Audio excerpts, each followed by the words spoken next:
Bien, pues bienvenidos a Mesa Virtual, y con la alegría de vernos de nuevo y agradeciéndole, ¿verdad?, de corazón al Señor que nos permita estos ratitos para estar con Él, luego de todas las tareas del día y todas las preocupaciones y todas las cosas que nos toca resolver. Pero qué lindo que podamos estar en la mesa en esta ocasión, pues como siempre virtual, pero sigue siendo mesa. La mesa es el lugar del encuentro entre nosotros, pero sobre todo con Jesús, que se hace presente a través de la palabra. Así que les invito a que comencemos. La palabra que el Señor nos regala hoy tiene que ver con el servicio, nos invita a poner el servicio al centro de nuestra vida, de nuestro corazón. Por eso el video que vamos a ver ahora nos servirá de introducción: En todo, amar y servir, hecho por los jóvenes de la Pastoral Juvenil de Cuba.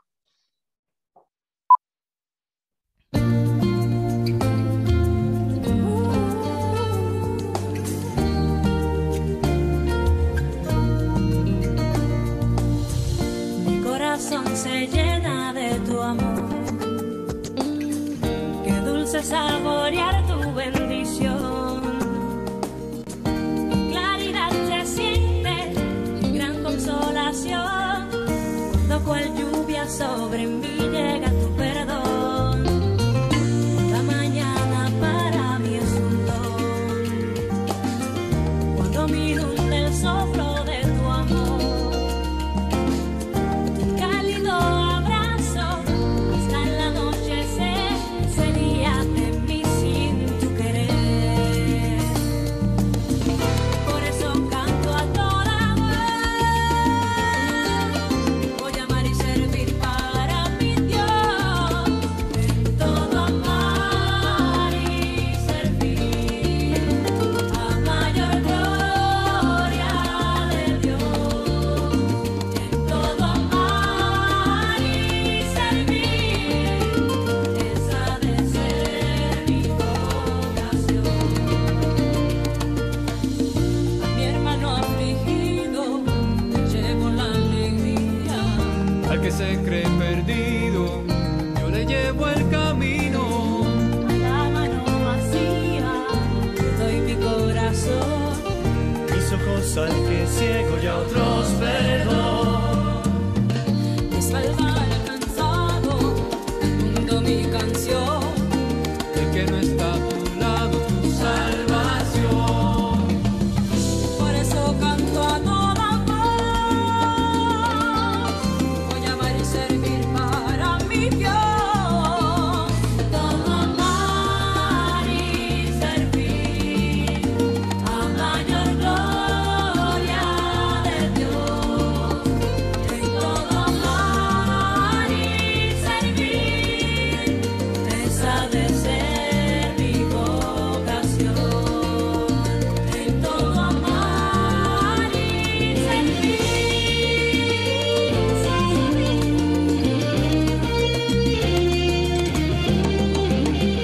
por eso canto a toda voz, voy a amar y servir para mi Dios.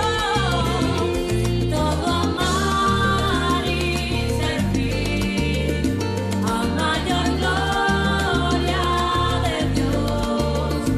En todo amar y servir, esa de ser mi vocación. En todo amar y servir, en todo amar y servir.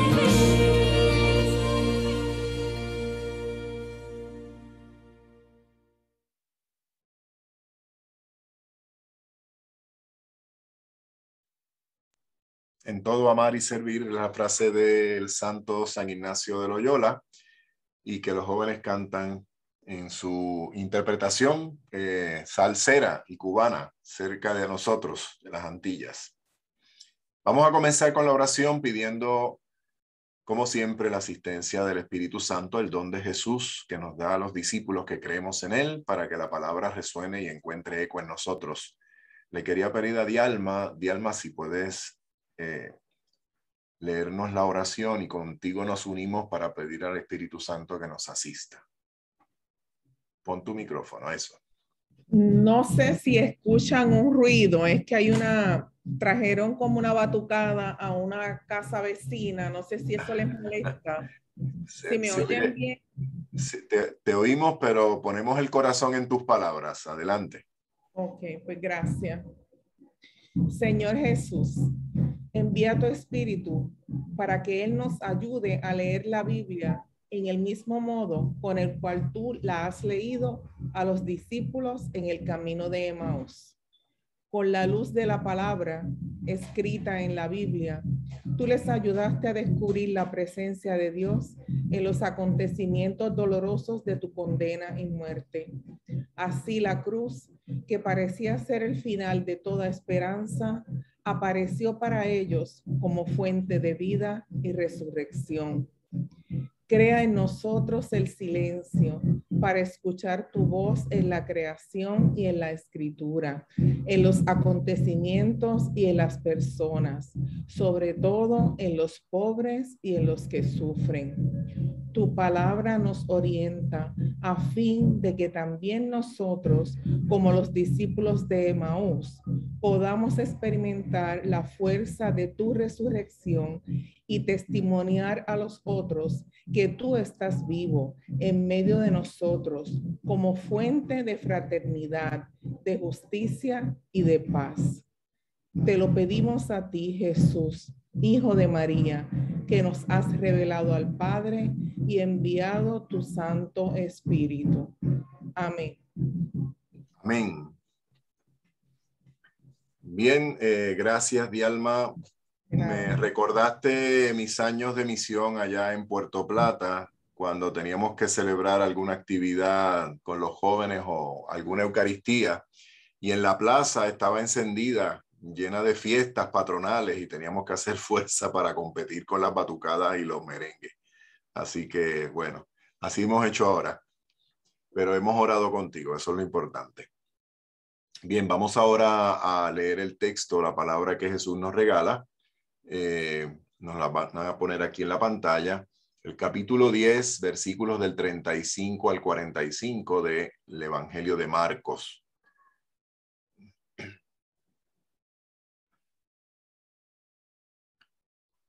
Gleida, si puedes leernos el texto del Evangelio. Sí. Se le acercaron los hijos de Zebedeo, Santiago y Juan, y le dijeron: Maestro, queremos que nos concedas lo que te vamos a pedir. Les preguntó: ¿qué quieren de mí? Le respondieron: concédenos sentarnos en tu gloria, uno a tu derecha y otro a tu izquierda. Jesús replicó: no saben lo que piden. ¿Son capaces de beber la copa que yo he de beber o recibir el bautismo que yo voy a recibir? Ellos respondieron: podemos. Jesús les dijo: la copa que yo voy a beber, también la beberán ustedes. El bautismo que yo voy a recibir, también lo recibirán ustedes. Pero sentarse a mi derecha y a mi izquierda no me toca a mí concederlo, sino que es para quienes está reservado. Cuando los otros lo oyeron, se enojaron con Santiago y Juan. Pero Jesús los llamó y les dijo: ¿saben que entre los paganos, los que son tenidos por gobernantes, dominan a las naciones como si fueran sus dueños, y los poderosos imponen su autoridad? No será así entre ustedes. Más bien, quien entre ustedes quiera llegar a ser grande, que se haga servidor de los demás. Y quien quiera ser el primero, que se haga sirviente de todos. Porque el Hijo del Hombre no vino a ser servido, sino a servir y a dar su vida como rescate por muchos. Palabras de Dios. Bien, vamos ahora a hacer una lectura personal en silencio. Volvemos cada uno a acercarnos a esta palabra de Jesús.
Bien.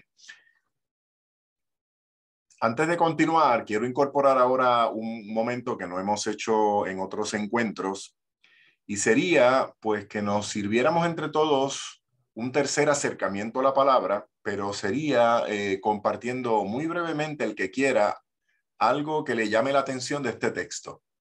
Alguna frase, alguna palabra que quiera decirle en voz alta porque te llama la atención. El que quiera, pues abre el micrófono y puede decir a voz alta esa palabra o ese verso corto, ¿verdad?, que te llama la atención. Dar su vida como rescate. A mí me llama la atención, quien quiera ser el primero, que se haga sirviente de todos.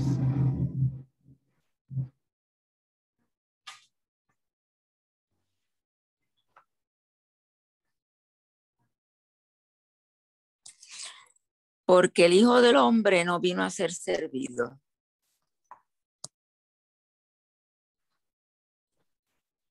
No saben lo que piden.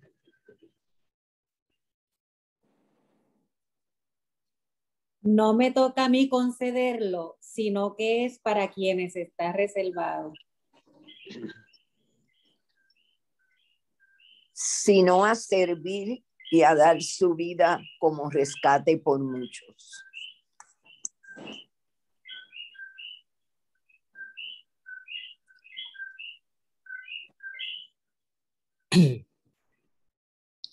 ¿Son capaces de beber la copa que yo he de beber?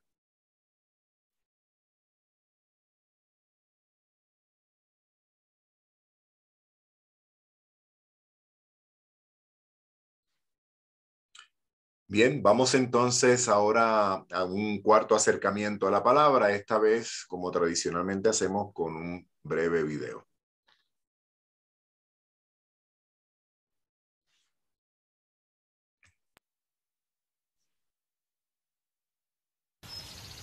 Entonces la madre de los hijos de Zebedeo se le acercó con sus hijos y postrándose le pidió un favor.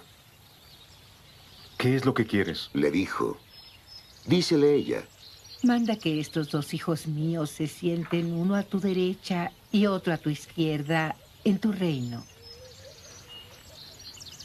¿No sabéis qué estás pidiendo? Replicó Jesús.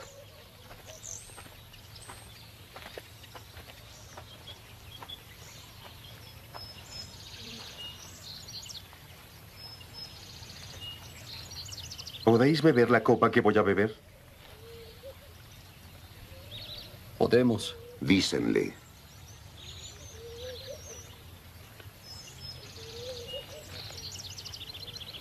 Díceles Jesús. Mi copa sí la beberéis, pero sentarte a mi derecha o izquierda. No es cosa mía el darlo. Estos lugares serán para quien estuviere preparado por mi Padre.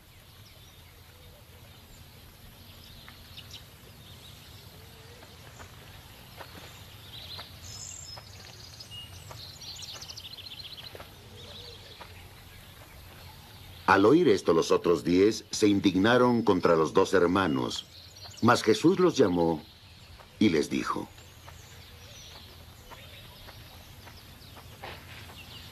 Los jefes de los pueblos les hacen sentir su dominio. Y los grandes les hacen sentir su poder. No ha de ser entre vosotros. El que quiera llegar a ser grande entre vosotros será vuestro servidor. Y el que quiera ser el primero será vuestro esclavo. Como el Hijo del Hombre no ha venido a ser servido, sino a servir y a dar su vida como rescate por muchos.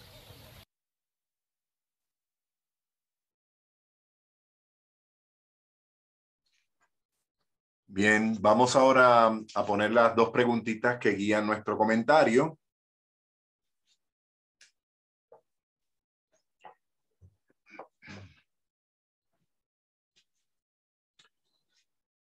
La primera ya la conocemos, ¿verdad? Que es compartir esa idea que más te haya llamado la atención del comentario que vamos a compartir.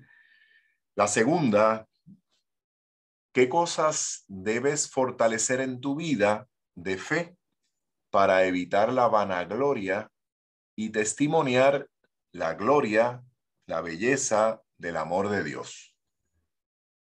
¿Qué cosas debes fortalecer en tu vida de fe para evitar la vanagloria y testimoniar la gloria, la belleza del amor de Dios? Con el comentario estoy seguro que esta segunda pregunta pues se aclara mucho más, pero ya nos da la guía. Vamos entonces a pasar al comentario. Como siempre, es bueno, ¿verdad?, anotar en un papel, una libretita que tengan a mano, esas palabras o esas ideas que les llame la atención. Bien, lo primero que hay que hacer hincapié es que Jesús en el Evangelio de Marcos es presentado como un Jesús caminante, un Jesús que va, toda la historia del Evangelio es caminando hacia Jerusalén.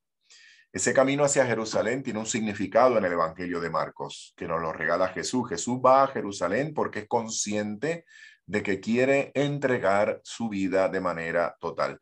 No es una ruta fortuita ni accidental, sino que tiene un objetivo. Es decir, que Jesús es consciente de aquello a lo que ha venido, que es a entregar su vida. Entonces, al momento en el que nos presenta Marcos este texto del capítulo 10, versículo 35 y siguiente, recuerden que ya Jesús les ha anunciado a los discípulos en 2 ocasiones cuál es el propósito de su vida. En aquel primer momento en el que Jesús se dirigió a Pedro, ¿verdad? ¿Quién dice la gente que soy yo? Y aquel otro momento en el que Jesús les dice que vienen hablando por el camino.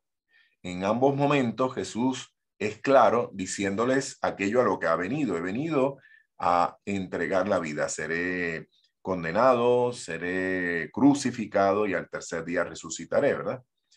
Pues en el Evangelio de hoy, digamos en la palabra que hoy nos regala el Señor, viene el tercer anuncio de Jesús. Jesús lo anuncia por tercera vez y lo dice con palabras aún más claras todavía. Dice, seré arrestado, seré ultrajado, seré condenado y asesinado. Esa claridad con la que Jesús lo dice, podemos inferir la intención que tiene, es el deseo que él tiene de que los discípulos acaben de comprender que estaban como huyéndole a esa realidad, no querían, se le hacía difícil poder entender a Jesús y su propuesta. Y aunque los discípulos ya lo habían oído un par de veces, sin embargo, pues seguro alimentaban ellos la esperanza de que eso que Jesús anunciaba, que era la entrega de vida, pues en realidad no tenía que ver nada con un fracaso humano, que era lo que ellos estaban intuyendo de las palabras de Jesús. Jesús hablaba de una entrega total, de un morir, y eso a ellos les sonaba a fracaso total. Pero querían alimentar la esperanza de que esa propuesta suya no tenía que ver nada con eso. ¿Y por qué? Pues porque imagínense, ellos habían sido capaces de dejarlo todo, dejar su casa, su familia, su comodidad, su pesca, para ir detrás de Jesús. Pues uno puede intuir que Jesús tenía una personalidad atrayente, pero no hay duda de que se mezclaban, había un sincretismo en las intenciones, es decir, también ellos tenían su expectativa y era el hecho de que cuando Jesús llegue al reino, nosotros vamos aquí a ser los primeros en, ¿verdad?, en disfrutar del poder que Jesús vaya a poder alcanzar. Recuerden, sin embargo, que en el primer anuncio que Jesús le hizo de su entrega, fue Pedro el que ¿verdad?, no entendía bien, intentó pues cambiar la mentalidad de Jesús. Él intentó que Jesús dejara de hablar de eso que estaba hablando. Luego, en el segundo anuncio de su entrega, recuerden que eran los discípulos que venían por el camino hacia Cafarnaúm y ellos no hacían partícipe a Jesús de las cosas que venían hablando por el camino. Jesús ha tenido que preguntarles de qué vienen hablando por el camino y otra vez se sienta con paciencia a explicarles. Pero Jesús en esta ocasión, él no busca suavizar ni tampoco mucho menos evitar tener que volver a repetirles lo mismo. Y esta vez se lo va a decir, como dije, de una manera más clara todavía. Voy a Jerusalén y allí el Hijo del Hombre será entregado a los sumos sacerdotes y a los escribas. lo van a condenar a la muerte, los paganos se van a burlar de él, lo escupirán, lo azotarán y lo matarán. Jesús es más específico todavía. Quiero que se fijen en un detalle interesante, y es que si uno cuenta las cosas que le van a hacer a Jesús, suman seis verbos, ¿no? Condenarán a muerte, se burlarán, lo escupirán, lo azotarán, lo matarán, lo entregarán. Son 6. Es decir, que en la Biblia el número 6 significa imperfección. ¿Dónde aparece el número 6 en otro episodio? ¿Recuerdan ustedes el episodio de las bodas de Caná? ¿Cuántas tinajas le trajeron a Jesús? 6 tinajas de piedra. Es decir, ¿por qué? Porque el número 6 significa imperfección, significa algo incompleto. ¿Cuál es el número de la perfección? El número 7. ¿Quién es el que pone la tapa al pomo? ¿Quién es el que pone la acción última? Jesús. Jesús es el que, si los hombres ponemos 6 tinajas de piedra, Él es el que, digamos, cierra con un acto maravilloso del don del amor de Dios y completa el milagro del agua en vino. Y el séptimo gesto es el que da la plenitud. Pues Jesús está diciendo que me van a hacer esas 6 cosas, pero el último verbo es que el Señor me resucitará. Con eso, ¿qué es lo que se está queriendo decir? Bueno, pues es una manera, ¿verdad?, literaria, artística de Marcos, de decirnos que en medio de todas nuestras fragilidades que se han mostrado evidentes en la crucifixión de Jesús, nuestro pecado, nuestra maldad, nuestra violencia, nuestra muerte, no tengamos miedo, porque la última acción gratuita y salvífica la pondrá Dios con la resurrección. Y eso es bien interesante porque es una buena noticia. Así que, fíjense, en este contexto del tercer anuncio es cuando vamos a ver nuevamente cómo reaccionan los discípulos. Vamos al texto número 1. Dice, se le acercaron los hijos de Zebedeo, Santiago y Juan, y le dijeron, Maestro, queremos que nos concedas lo que te vamos a pedir. Y les preguntó, ¿qué quieren de mí? Le respondieron, concédenos sentarnos en tu gloria, uno a tu derecha y otro a tu izquierda. Pues parece increíble, ¿verdad?, que los discípulos siguen sin comprender la propuesta de Jesús. Ya se lo había explicado 2 veces, pero es curioso que en esta ocasión los discípulos no esconden sus motivaciones, ¿verdad? Esas motivaciones guiadas por el egoísmo. Y no solamente no la esconden, sino que se la expresan a Jesús de manera maleducada. Es decir, te exigimos que nos pongas uno a tu derecha y otro a tu izquierda. Fíjense que si Jesús llega a ser otro, yo o cualquiera de nosotros como maestros, pues nos hubiésemos enojado hace rato, que nos preguntaran las cosas por 3 veces y no acabaran de entender. Uno dice, pero caramba, ¿pero qué pasa? ¿Por qué no acabas de entender lo que te he explicado ya en 2 ocasiones? Y máxime si se lo han preguntado o se lo han pedido con estas exigencias de maleducados, ¿no? Jesús tenía razones suficientes para enojarse, tenía razones suficientes para perder la paciencia. Sin embargo, fíjense cómo Jesús mantiene la calma. Fíjense cómo Jesús les deja que ellos expresen sus ideas. Seguimos adelante. Eso quiere decir que Jesús sabe, ¿verdad? Y eso es una buena noticia para nosotros. Jesús sabe que nosotros necesitamos tiempo para comprender desde el alma lo que Él nos está proponiendo. Jesús tiene paciencia y si tiene que esperar la vida entera, la espera. Pero Jesús mantiene esa paciencia porque sabe que nuestra alma necesita tiempo para hacer suya, ¿verdad? Esa propuesta de Jesús que no es fácil. La pedagogía de Jesús es que Él quiere que lleguemos a entender con calma que para ser una persona humana, para ser verdaderamente personas, no podemos estar viviendo con la idea de que para yo ser feliz tengo que dominar a los demás, que eso es lo que a nosotros nos motiva. Es decir, es la competencia, es el sobresalir, es el reconocimiento, es el aplauso, es el que me reconozcan que yo tengo poder, que yo tengo dinero, que yo, ¿verdad?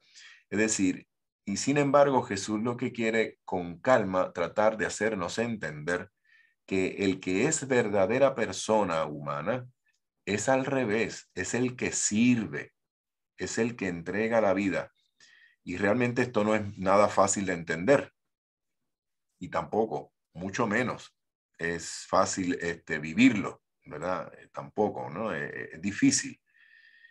Eso de pedir que se siente uno a la derecha y otro a la izquierda, lo que refleja y lo que evidencia en el corazón de los discípulos es lo que ha motivado a la humanidad por siglos y miles de años de vida humana en este mundo. Hemos construido este mundo en base a ese deseo profundo. Yo quiero estar a la derecha del que tiene poder. Yo quiero estar a la izquierda, es decir, compartir ese poder por encima de los demás. Seguimos adelante. Yo quisiera, antes de continuar, aclarar un punto de antropología. ¿Esto qué quiere decir? Sobre la pregunta, ¿cómo somos los seres humanos?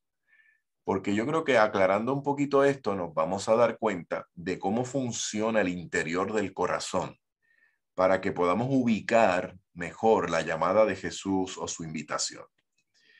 Fíjense, ese llamado, ese deseo de ser grandes, en nosotros lo tenemos todos. Todos tenemos ese deseo de ser grandes en algún sentido. Pero cuidado, porque ese deseo de ser grande viene motivado por dos necesidades en nosotros que a la vez coexisten. Una necesidad buena y una necesidad que pudiéramos llamar un mal necesario, ¿verdad? Es decir, hay una razón, una motivación buena cuando queremos ser grandes en algún sentido. ¿Por qué? Porque Dios ha puesto ese deseo de ser grande, que no es otra cosa que ese deseo bueno, ese anhelo de plenitud que todos necesitamos dar ¿verdad? Por conseguido. Ese anhelo de plenitud que significa ser alguien, que podamos vivir con plenitud de amor, que podamos vivir en comunión, y en vida, ¿no? Vida eterna. Todos necesitamos ese anhelo, llevamos ese anhelo y necesitamos alcanzar esa plenitud. Y eso es algo bueno, eso es algo bueno. San Agustín ya lo decía en sus propias palabras, ¿verdad? Mi corazón no va a llegar a descansar hasta que no se encuentre contigo, Señor, porque tú eres todo para nosotros. Es decir, que Dios mismo ha puesto en nuestro corazón ese deseo de ser grandes, pero desde esa perspectiva de la plenitud. Pero al mismo tiempo coexiste dentro de nosotros, como el trigo y la cizaña, un deseo de ser grandes motivado por un mal necesario. ¿Y por qué le llamamos un mal necesario? Lo vamos a explicar ahora. Ese mal necesario le llamamos el ego, del cual hemos hablado ya muchas veces, ¿verdad? El ego es, de donde viene el egoísmo, es esa fuerza compulsiva de autoconservación. Y este ego, en principio, tiene una función en nuestra vida humana necesaria. ¿Por qué? Porque cuando uno viene a este mundo, es el ego humano el que se pone a disposición de nuestra persona para que podamos alcanzar la madurez personal y humana que luego tenemos que entregar.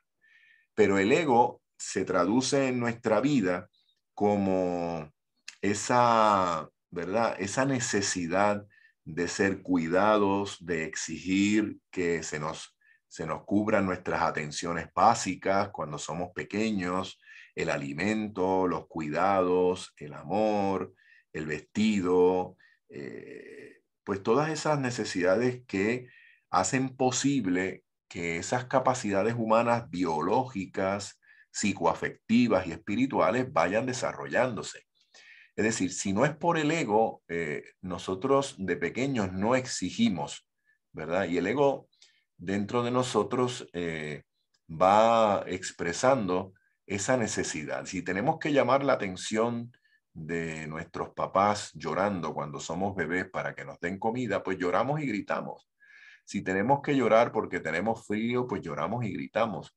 Si luego cuando somos más jovencitos necesitamos atención para reafirmar, que necesitamos que se nos reafirme en la personalidad, pues llamamos la atención, o molestando al otro, o haciendo actos, ¿verdad?, que llamen la atención de los adultos, porque uno necesita reafirmarse. Y eso se nota mucho en la preadolescencia y la adolescencia, ¿verdad?, que es la formación de la identidad. Ya en la etapa juvenil, pues se tornan presentes las expectativas, las metas, ¿verdad? Y es importante que los jóvenes se hagan metas, consigan sus metas, vayan alcanzando sus objetivos de tal manera que les vaya reafirmando en esa identidad. Es decir, que el ego, en cierto modo, en esos primeros años de nuestra vida, ejerce una función importante.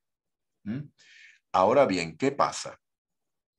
La pregunta ¿es el ego lo que debe guiar el resto de nuestra vida? Pues seguramente que no, porque precisamente estamos, por decirlo de algún modo, madurando el fruto de nuestra madurez personal. ¿Para qué? Para entregarla luego en amor oblativo y poder alcanzar esa plenitud a la que hemos sido llamados y creados, que es el amor oblativo, es el amor de entrega, que es lo que hace posible que podamos experimentar aquello para lo que hemos sido creados, que es para amar y ser amados. Es decir, que el ego deberá dar paso al amor oblativo, si es que queremos ser verdaderamente personas humanas. En ese sentido les doy un ejemplo.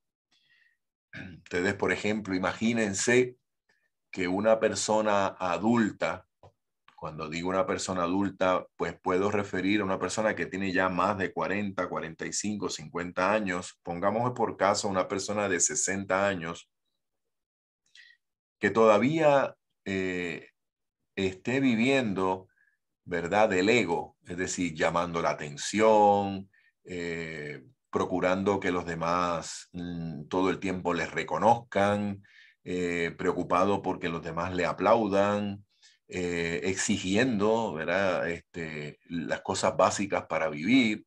Pues esas son etapas que no las ha superado. Entonces, una persona adulta en edad, pero sin embargo, inmadura. ¿Por qué? Porque está viviendo todavía de esas etapas dominadas por el ego, cuando ya una persona mayor, una persona adulta, a la que llamamos ser una persona madura, la calificamos como una persona capaz de servir, capaz de ser generosa, capaz de ser compasiva, capaz de ser empática con el dolor del otro, no guardarse la vida, sino que decide uno entregarla totalmente en un proyecto de amor.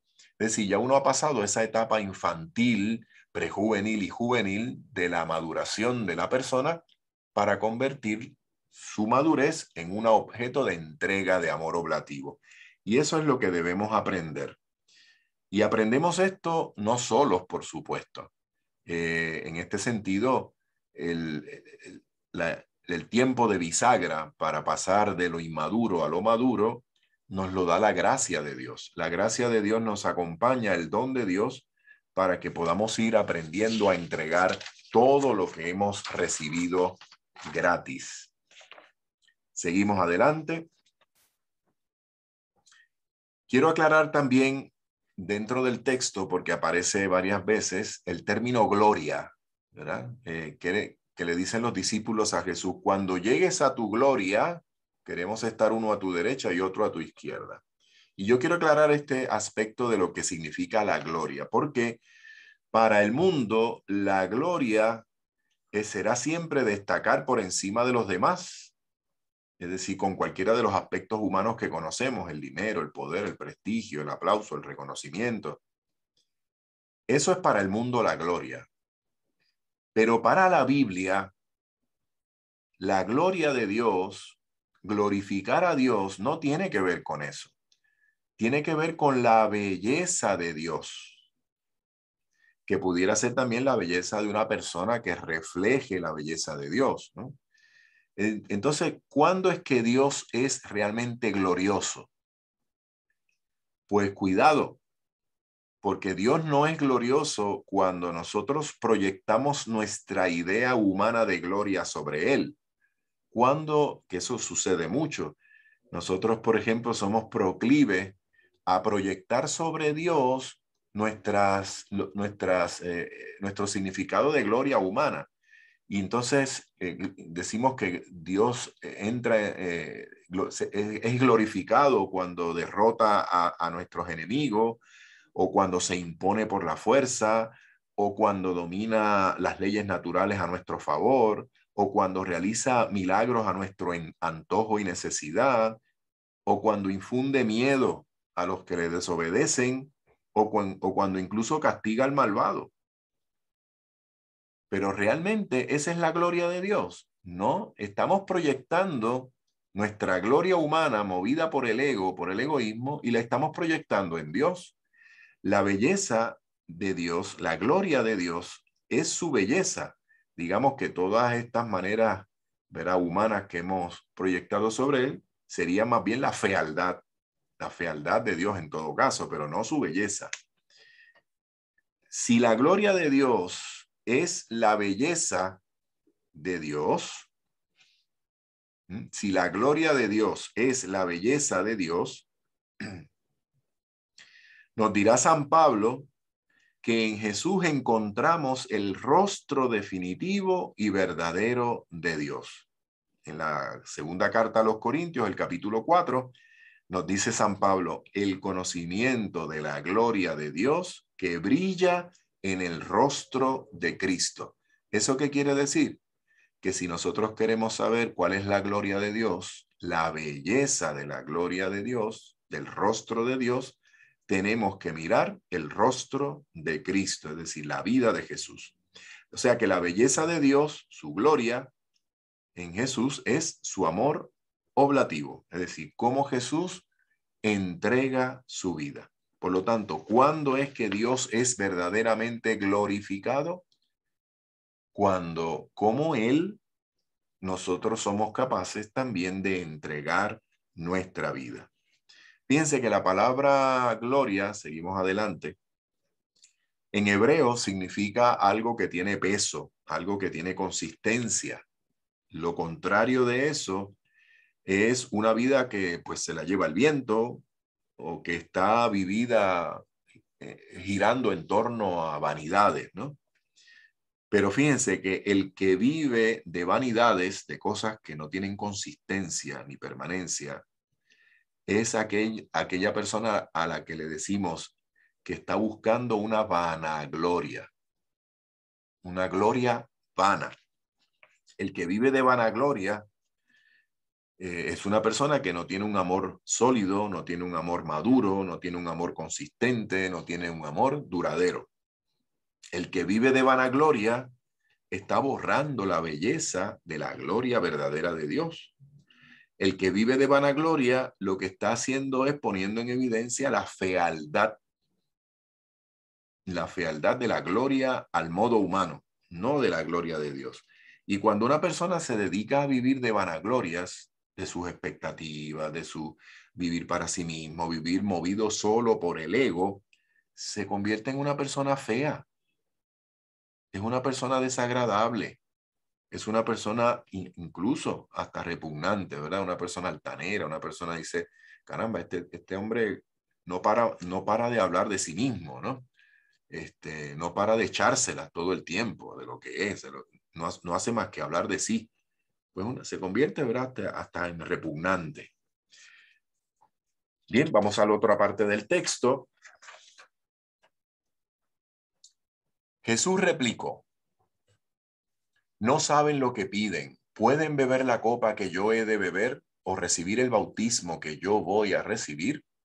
Ellos respondieron, podemos. Jesús les dijo, la copa que yo voy a beber también la beberán ustedes. El bautismo que yo voy a recibir también lo recibirán ustedes. pero sentarse a mi derecha o a mi izquierda no me toca a mí concederlo, sino que es para quienes está reservado. Vamos a ver qué significan estas palabras de Jesús.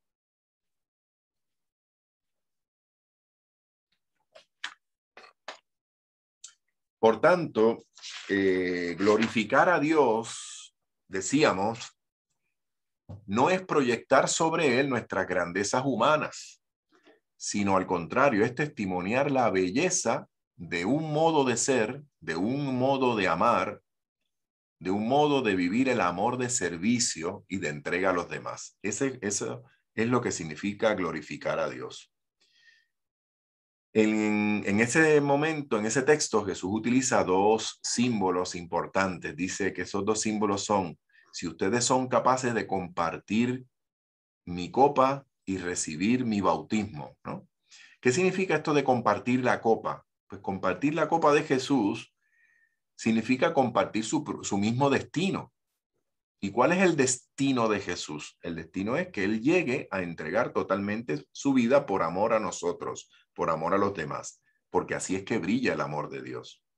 Es decir, que si eres capaz de beber la copa con Jesús, es que estás dispuesto a, digamos, compartir su propio destino. Fíjense que esto tiene una interpretación literal con relación a la Eucaristía, que lo hemos dicho de mil maneras. La Eucaristía no es un sacramento mágico.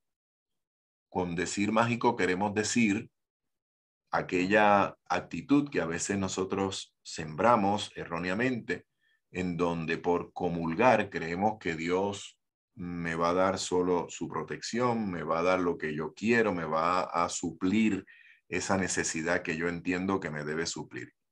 Y eso no es la Eucaristía.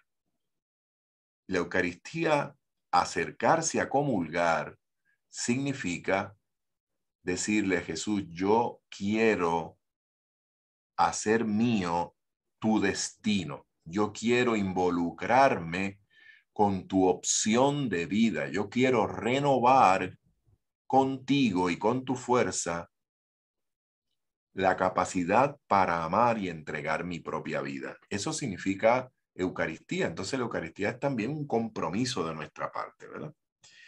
Por eso cuando Jesús dice recibir su bautismo, ¿qué es lo que estaba aclarando Jesús? Pues significa aceptar estas expresiones del sufrimiento que conllevan el amor. Es decir, Jesús, cuando decide entregar su vida, acepta que es a través de la entrega por la cruz. Quiere decir que el amor, la belleza de la entrega oblativa, pasa por la aceptación de ciertos sufrimientos y del sufrimiento de la entrega total. El que quiera, digamos, seguir el destino de Jesús tendrá que también recibir su bautismo, es decir, aceptar que vamos a tener expresiones de sufrimiento si es que queremos amar como Él, si es que queremos vivir la dignidad de ese amor. Es decir, fíjense que los discípulos, cuando Jesús les pregunta si pueden beber el cáliz, si podrán beber el cáliz y recibir el bautismo, ellos inmediatamente respondieron: sí, sí, nosotros podemos. Ni siquiera lo pensaron. Y realmente ellos no sabían lo que estaban contestando, obviamente. ¿Y por qué sabemos que ellos no sabían lo que contestaban? Porque cuando llegó el momento de la prueba, es decir, el momento de la fidelidad en la entrega con Jesús, cuando Jesús fue apresado, ellos salieron corriendo. Abandonaron a Jesús en el momento cumbre de su entrega. Por lo tanto, aquellas palabras se quedaron totalmente en el aire y vacías. Eso de que podemos dar la vida, de que podemos, ¿no? ¿Cuántas veces también nosotros no nos hemos propuesto, ¿verdad? Incluso nuestra buena intención de que yo daré la vida en fidelidad en mi matrimonio, en fidelidad a mi sacerdocio, en fidelidad a mis promesas. Y luego nos encontramos en el resto de la vida la cantidad de veces que fallamos, ¿no? ¿Por qué? Porque no sabemos probablemente lo que estamos diciendo. Pero al mismo tiempo Jesús, sabe que en algún momento sí ellos van a poder dar la vida de forma genuina, porque al final pudieron dar la vida. ¿Cuándo? Después que Jesús resucitó. Cuando Jesús resucita, entonces reciben el don por excelencia de parte de Dios Padre, que es el Espíritu Santo en el corazón de los creyentes. Y eso es lo que le hace audaces a los discípulos. Es decir, la palabra audaz no quiere decir una persona valiente, sin miedo. No, no, tienen miedo, tienen inseguridades, pero han tenido una experiencia del amor de Dios que les hace entregar la vida a pesar de todo. Al final dieron su vida y son todos mártires de la causa de Jesús. Por lo tanto, ¿quiénes realmente son los que se van a sentar a la derecha y a la izquierda de Jesús? Pues si Jesús es el que glorifica a Dios con el amor de entrega y de servicio, pues los que van a estar a la derecha y a la izquierda de Jesús son los que igualmente sirvan y entreguen la vida. Esos son los que van a estar al lado izquierdo y derecho de Jesús. Por lo tanto, esos puestos están reservados, claro que están reservados para todos los que sirvan, para todos los que amen, para todos los que como Jesús hayan entregado su vida. Esos son los que estarán a la izquierda y a la derecha de Jesús, los que reflejen la belleza de la gloria de Dios a través del amor de servicio. Por último, vamos a la última parte del texto. Dice así: cuando los otros lo oyeron, se enojaron con Santiago y Juan. Pero Jesús los llamó y les dijo: saben que entre los paganos, los que son tenidos por gobernantes, dominan a las naciones como si fueran sus dueños, y los poderosos imponen su autoridad.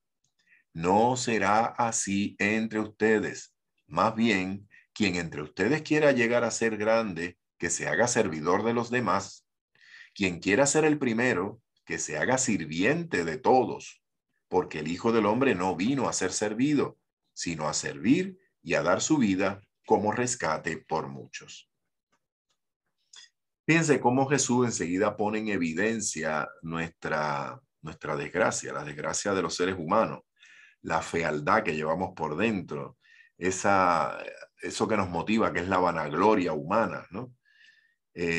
Diciendo que precisamente, fíjense, aquellos que se autoproclaman como servidores del pueblo y compran la confianza del pueblo diciendo que quieren servir al pueblo, son los que luego los oprimen.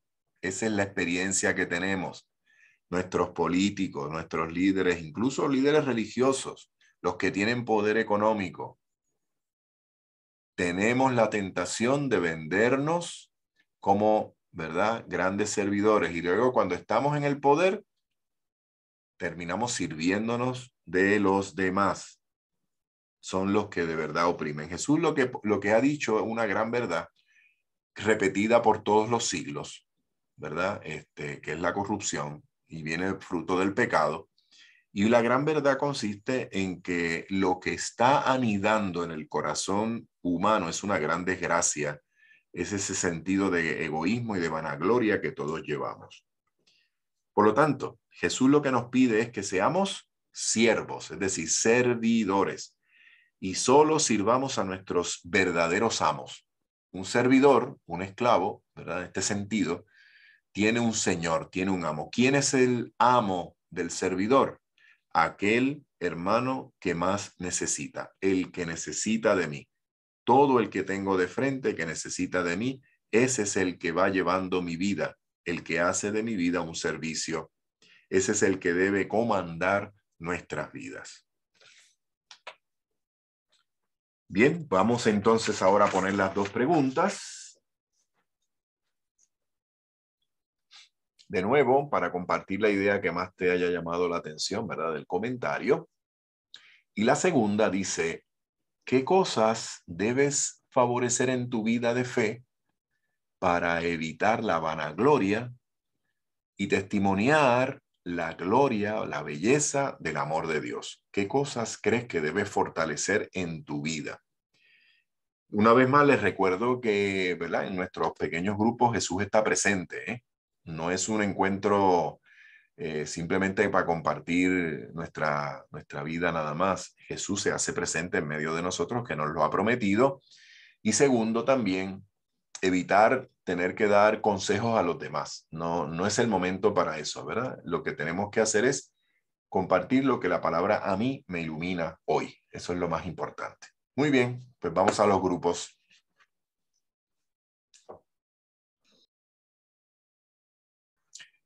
Bien, volvemos a la sala grande y recogemos el espíritu compartido en nuestras pequeñas comunidades con la presencia de Jesús.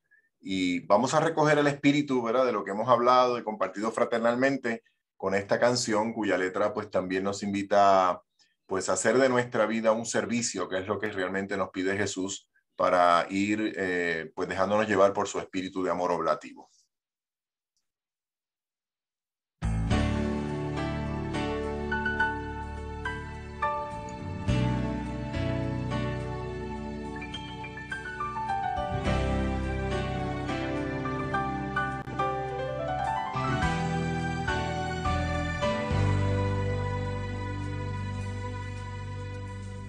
Vemos personas sin esperanza, van por la vida en busca de paz. Necesitamos mostrar al mundo la luz de Cristo Jesús,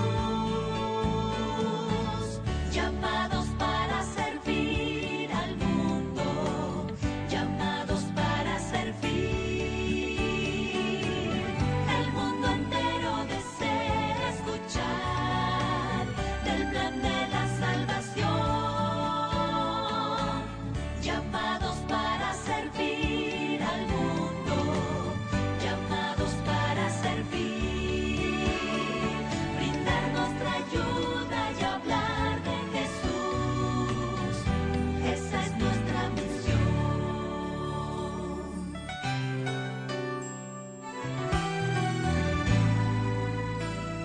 Soy mensajero de esperanza, de un Salvador que muy pronto vendrá. Yo necesito mostrar al mundo la luz de Cristo Jesús, llamados para servir al mundo, llamados para servir. El mundo entero desea escuchar del plan de la salvación, llamados para servir al mundo, llamados para servir, brindar nuestra ayuda y hablar de Jesús. Esa es nuestra misión, brindar nuestra ayuda y hablar de Jesús. Esa es nuestra misión, esa es nuestra misión, esa es nuestra misión.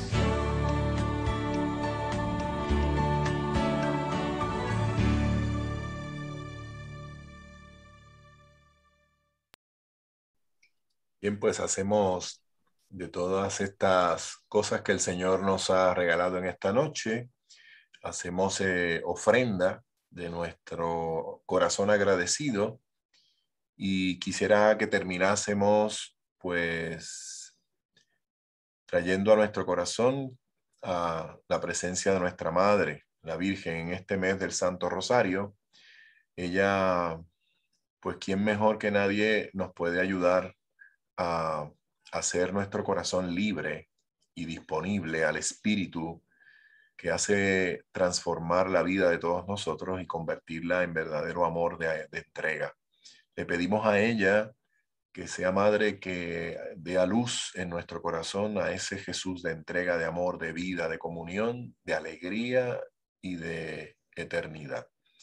Le decimos a nuestra Madre la Virgen con amor: Dios te salve María, llena eres de gracia, el Señor es contigo, bendita eres entre todas las mujeres, y bendito es el fruto de tu vientre Jesús. Santa María, Madre de Dios, ruega por nosotros pecadores, ahora y en la hora de nuestra muerte. Amén. Bien, vamos ahora a poner el texto que nos va a ocupar el próximo encuentro. Lo vamos a poner aquí en pantalla, como siempre, para que lo puedan anotar. Marcos capítulo 10, versículos del 46 al 52. Es la curación del ciego. ¿Qué quieres de mí?, le pregunta Jesús, y el ciego le responde: Maestro, que pueda ver. Muy bien, pues le doy la bendición con el ánimo de que pues con esta bendición puedan ir felices y contentos, llenos de paz, a descansar. El Señor esté con ustedes y la bendición de Dios Todopoderoso, el Padre, el Hijo y el Espíritu Santo descienda sobre nosotros y nos acompañe siempre. Amén. Podemos abrir los micrófonos para que podamos despedirnos. Buenas noches a todos. Un fuerte Buenas abrazo. noches, Padre, gracias. Buenas noches. A todos. Buenas noches a todos, que Buenas descansen. noches, buenas noches. Que descansen, Dios bendiga. Lucy. Bye, buenas Vale, igual, noches. bendiciones a todos.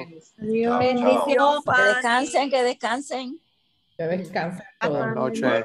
Adiós, Fanny, nos vemos. Adiós, Sarita, hablamos. Martes. Saludos a todos. Bye. Bendiciones. Adiós. Dios te bendice, Vilma. Bye, bye.